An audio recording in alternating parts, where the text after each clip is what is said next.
Hello everyone, my name is Marcelo Prim. I am the Executive Manager of Senai. First of all, I would like to say thank you for the invitation. Thanks for inviting me to the Innova Club Bean Festival, such a great event. And I thank you for the opportunity of speaking to you today. I'm going to touch on a theme that is in all of our heads, which is how we can navigate through this ocean of uncertainty and how can we make the most out of the opportunities that are put in front of us. I'm going to tell you a little bit about the experience on Senai in this last year of the pandemic and how we managed to navigate.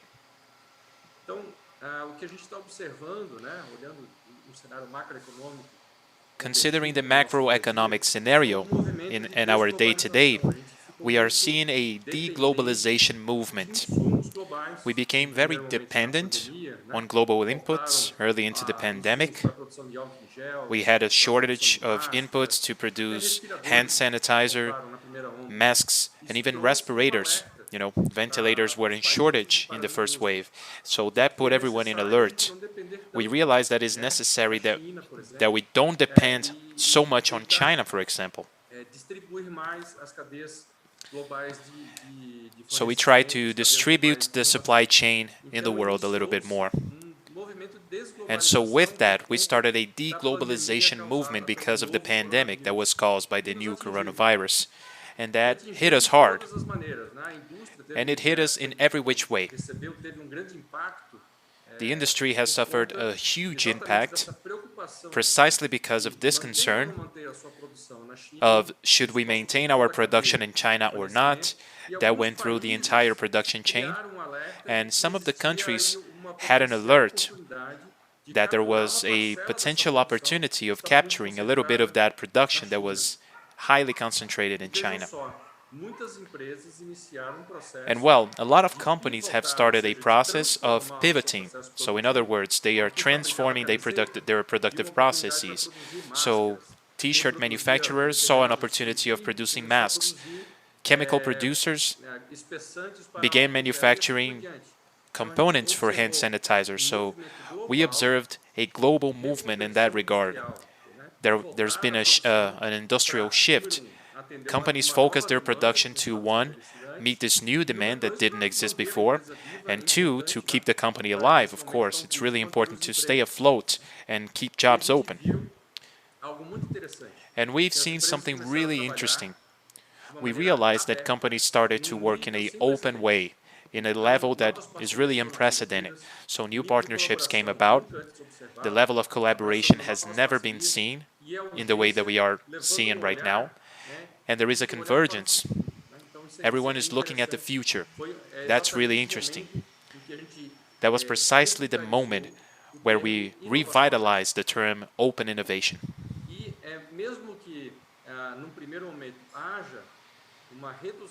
Even though there is a reduction on the intention of purchasing products, that happens after the peak of the waves of the pandemic. So we are observing, for example, between the first and the second wave, at the end of the first wave, we saw a race to purchase. In Asia as a whole, we saw a peak in consumption. This happened as a way to offset for the time that people were confined to their homes. So there's been an uptake, a very quick recovery in the Chinese economy. It's almost like a V format on the graph in the first wave. So there's a lot of optimism. We feel that once we control the pandemic, there's going to be a very quick growth in the economy. So that's why it's important for us to be ready.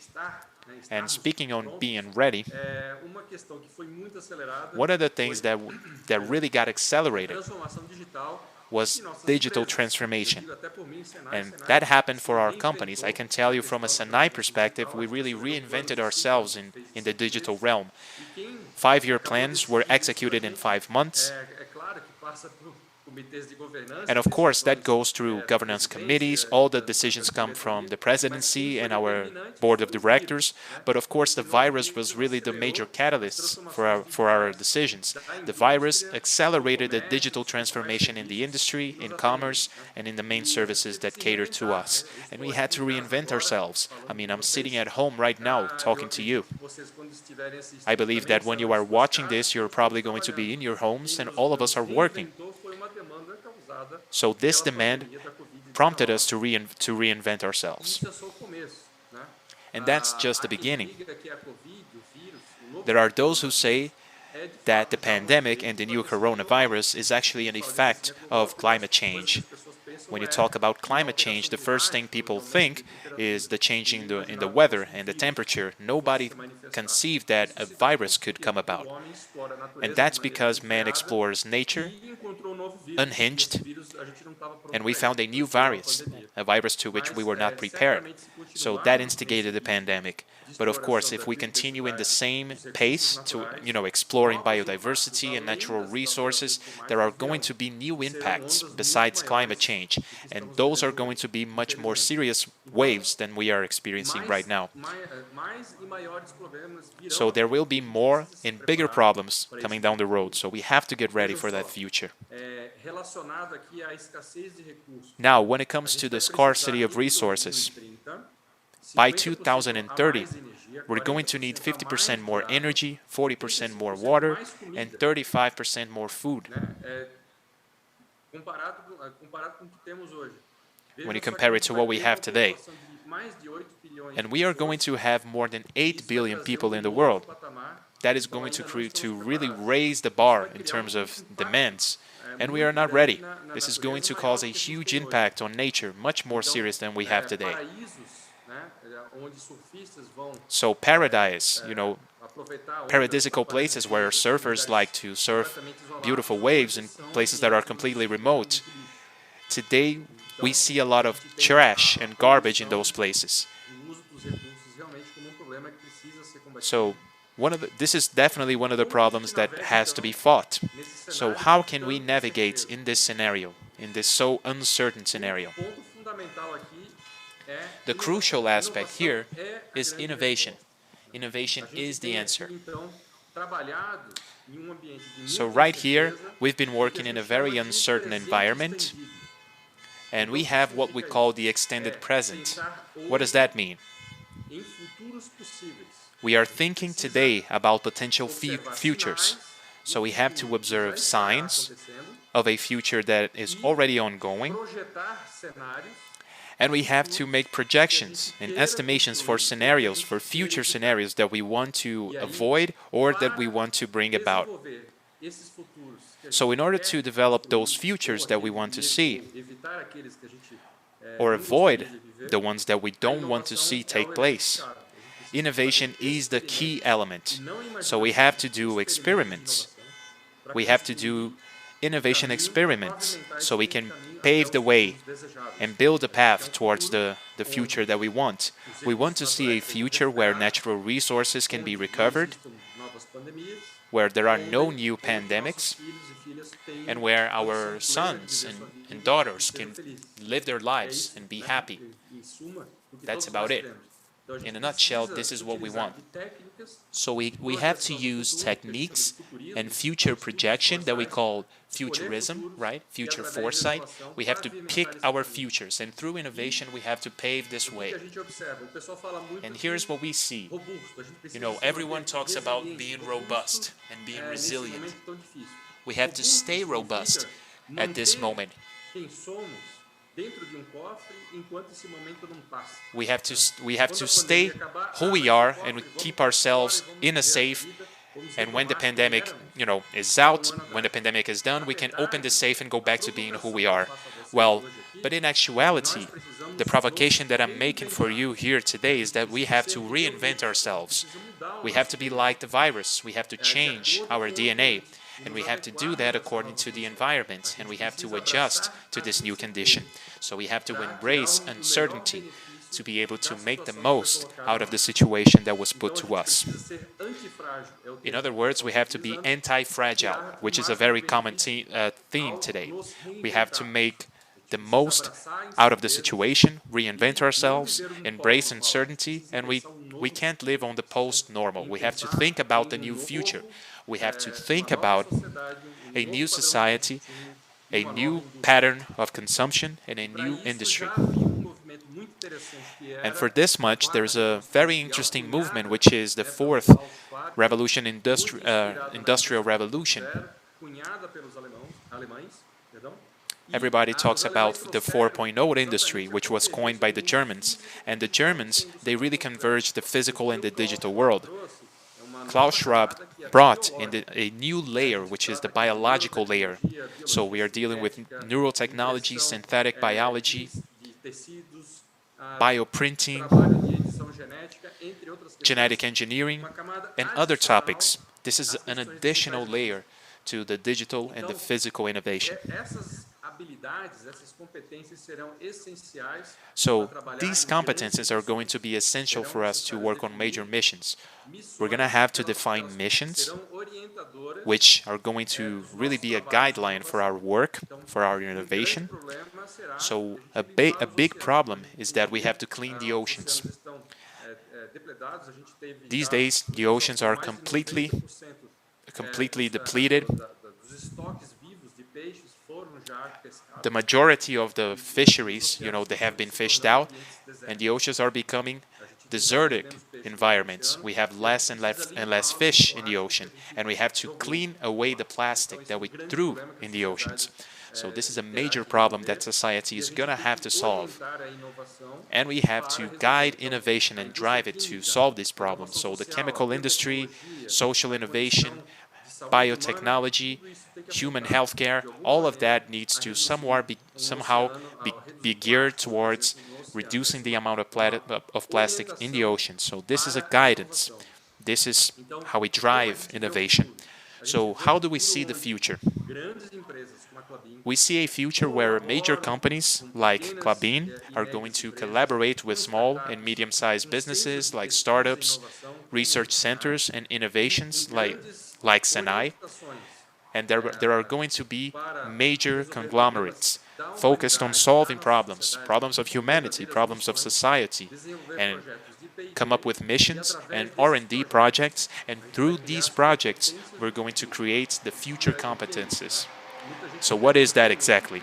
A lot of people ask, what is going to be the future jobs? Nobody knows.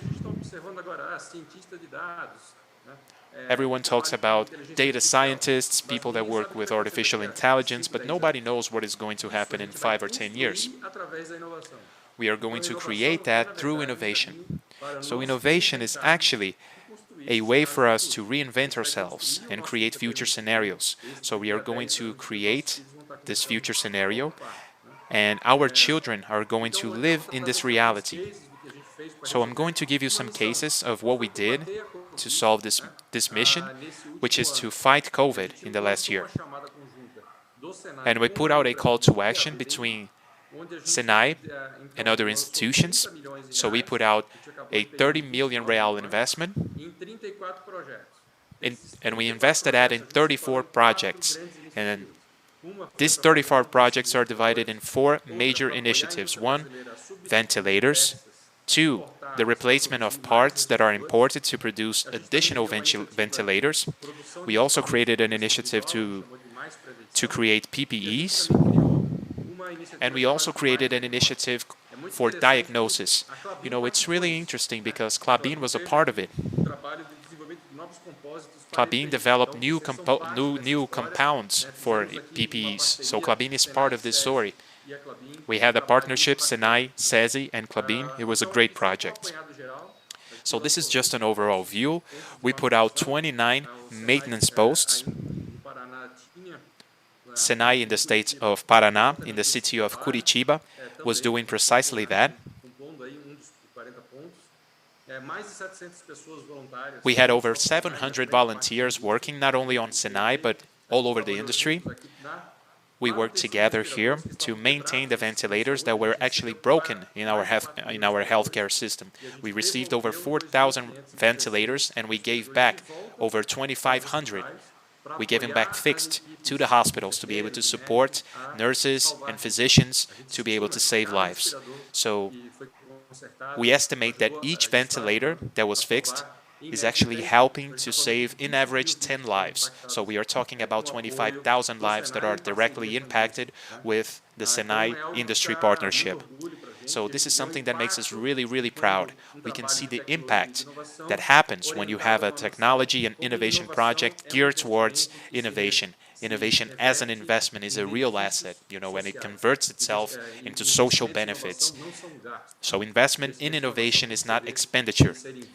It has to be seen as an investment that is a direct investment on people's quality of life. So this is just one example.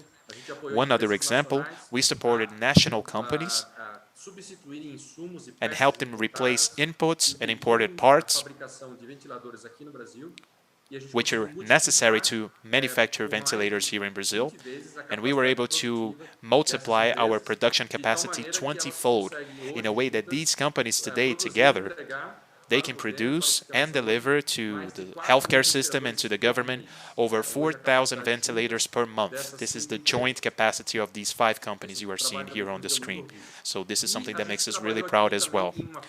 We also worked on what we call more diagnostics or plus diagnostics. This is a spectacular project by the Senai from the state of Paraná. Along with a startup, they developed a quick test kit and they supported this company to be able to scale up production. So they produced over 1 million quick tests for COVID, the serological tests for pharmacies. They worked with IoT, big data, artificial intelligence, and they managed to do it. They worked alongside SESI. So those tests were made available for the Brazilian society, especially for industry workers. And we did a return to production after the first wave. We did a return to the industry in a safe way. So those that went back to the industry were tested by SESI through that solution. So we prevented more spread of the disease. We made sure that happened in the industry. So that was a safe and a responsible operation. We also nationalized some imported inputs, and we are doing R&D on technology applied to healthcare. We also developed a new network of labs of molecular biology, and they do the PCR tests. So we implemented 9 labs, and our production today surpasses 4,000 daily tests, which are also at the service of the industry and the healthcare industry. We did a remote screening process that is very much ingrained with artificial intelligence, and we assess the probability of people being, having an elevated temperature. So this is the molecular biology network that I just talked about, with the test capacity being increased. And alongside the industry, we worked with over 389 companies alongside Senai, and we produced roughly 60 million pieces of personal protective equipment. 60 million. All of that was produced and donated to society and to the healthcare system. So this is a major project. The Brazilian industry stepped up, supported by Senai and SESI. So this is something that makes us really proud as well. And this is the map of what was produced and where. So 389 industries partnered up. They became partners in this process, and we produced from face shields all the way to antiseptic alcohol, surgical masks, common masks, hospital aprons, gloves, the works. And we were acknowledged for the first time. Senai made it to a list of acknowledgement, not only for its educational projects, for which we are broadly awarded, but for the first time, Senai and the Brazilian industry were recognized by Forbes. We ranked 8th in the top 100 initiatives in Brazil to fight COVID. So this is something that makes us very, very proud, but I'm just trying to illustrate to you, when we get together, focused on a mission, and when we try to solve a serious society problem, we can deliver, we can step up quickly, and we can have a high impact with a high acknowledgement. So this is the way to go. This is what we have to do. Innovation in times of uncertainty. That's the only way that we can transform our country and our planet, really, from a sad world into a happy world, to us and to our children, grandchildren, etc.